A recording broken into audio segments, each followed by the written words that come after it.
stories usually start with fireworks, faded meetings, or dramatic slow motion moments. Ours started with sneezing. Loud, unstoppable, ridiculous sneezing. Evan lived in a quiet apartment on the fifth floor. Quiet, except for the constant achoo coming from the next window. Every morning, right when he opened his laptop for work, there it was, like an alarm clock powered by pollen. That sneeze belonged to Lily, his neighbor, and the accidental chaos of his peaceful life. She was an artist. The kind who forgot to eat while sketching, the kind who sang softly while drawing, the kind who didn't know that the guy next door could hear every note, every pencil tap, every sneeze. At first, Evan found it annoying. Then he found it funny. Then he found it strangely comforting. The truth, he started waiting for it. One day, while trying to water her plant, Lily's hand slipped, and the watering can tipped forward, right through the window. It landed perfectly on Evan's keyboard. He froze, she froze. A single drip of water rolled down his laptop. From the other window, Lily whispered, oops. He blinked. Oops? You just murdered my space bar. I'll buy you a new one. Wait, do people sell just the space bar? He couldn't help it.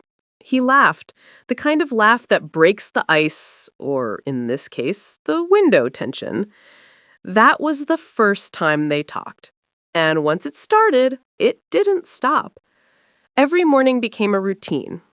Evan typing quietly, Lily sketching by the window. He'd listen to her hum random tunes, and sometimes she'd catch him staring, only to tease, "You're watching again, aren't you?" He'd deny it every time. Badly. But their friendship grew through the glass between them.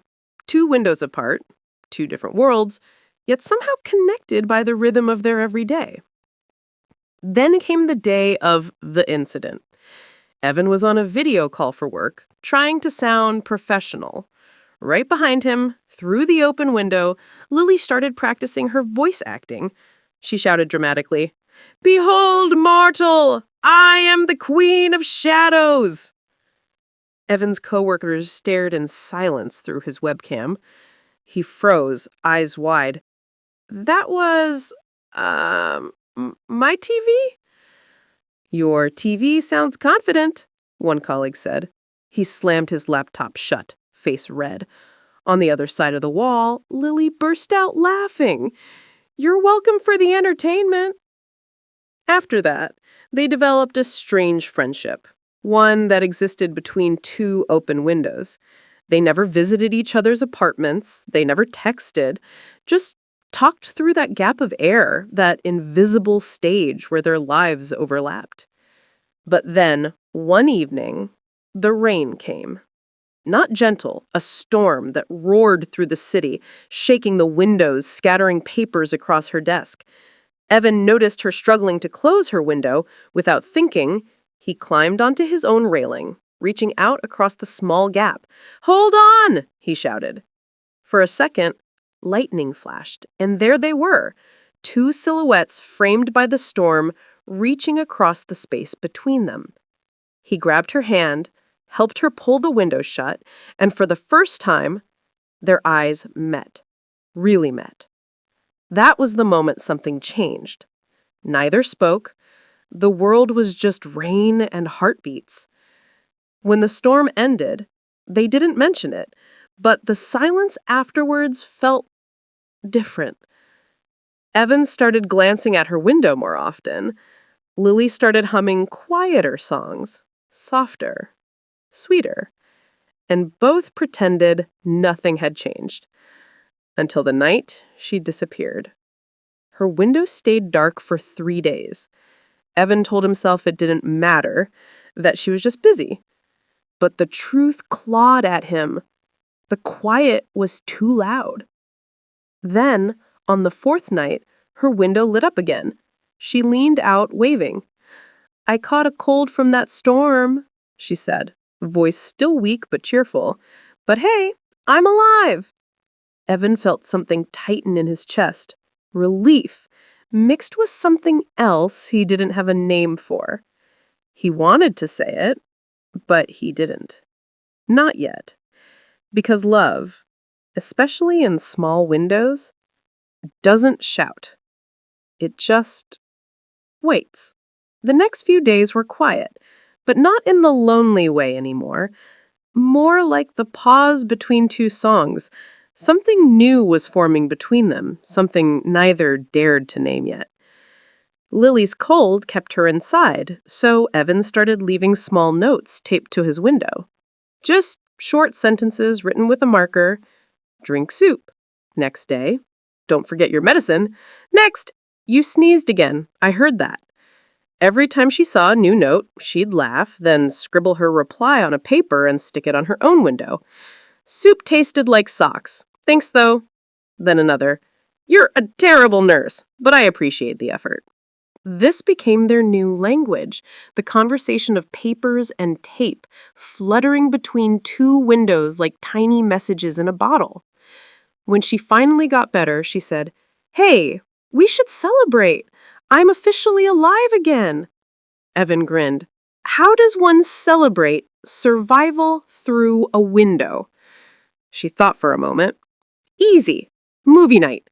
I'll play one, you play the same, and we'll watch together. So they did. 2 laptops, 2 cups of tea, one shared silence filled with the same laughter echoing from both sides. When a funny scene played, their laughter overlapped, like one voice split by distance. It wasn't fancy, but it was perfect. Then one morning, the building manager made an announcement. The outer walls will be repaired this week. All residents must keep windows closed for safety. Their faces dropped. Windows closed meant no talking, no notes, no little moments. Just 1 week, Lily said, trying to sound casual. Yeah, Evan replied, pretending it was fine. It wasn't fine. By the 3rd day, Evan couldn't focus. The silence was heavy, the kind that presses on your chest. He wrote a note anyway, even though he couldn't stick it outside. Just 1 line. I miss your voice. On the 7th day, the repairs finished. As soon as the tape came off, Lily's window flew open. She looked exhausted, hair messy, eyes bright. And there, taped to Evan's glass, was her note.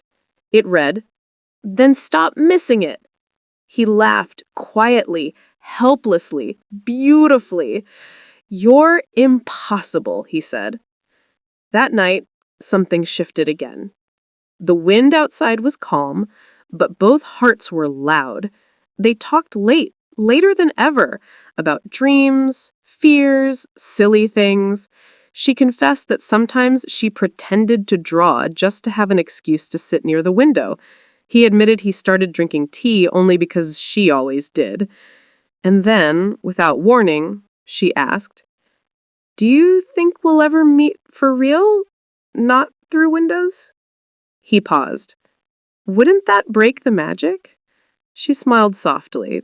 Maybe some magic deserves to be broken. The next morning, he knocked on her door. For the first time, not as the guy from the window, but as the guy who'd finally crossed the gap. When she opened the door, they both just stood there, unsure what to say. All those words, all those jokes, all those days of laughter, and now only silence. Finally, she said, "You look exactly how I imagined." He replied, "You look louder." She smirked. "That's accurate." They both laughed, and just like that, the invisible window between them finally disappeared. From then on, they still kept their windows open, not because they had to, but because they wanted to. The same old routine continued. Her sketching, his typing, shared laughter carried by the wind. Only now, when one of them leaned out too far, there was always a hand reaching across to steady them. No glass between, no distance, no silence. And maybe that's how love really works. Not in grand gestures or dramatic confessions, but in 1,000 quiet moments shared across small spaces, until one day you realize the window was never between you, it was the thing that brought you together.